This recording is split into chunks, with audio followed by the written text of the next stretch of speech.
Magandang araw sa inyo mga paps.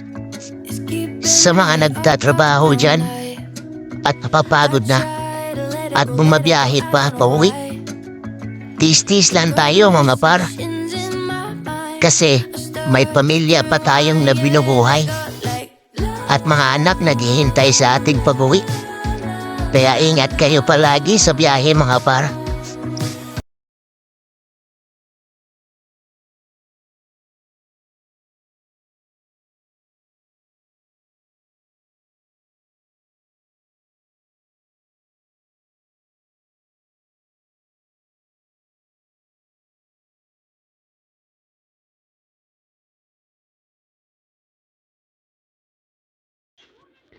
Sa mga nagtatrabaho dyan at napapagod na at bumabiyahe pa, tiis-tiis lang tayo mga paps, kasi may pamilya pa tayong binubuhay at naghihintay sa ating pag-uwi.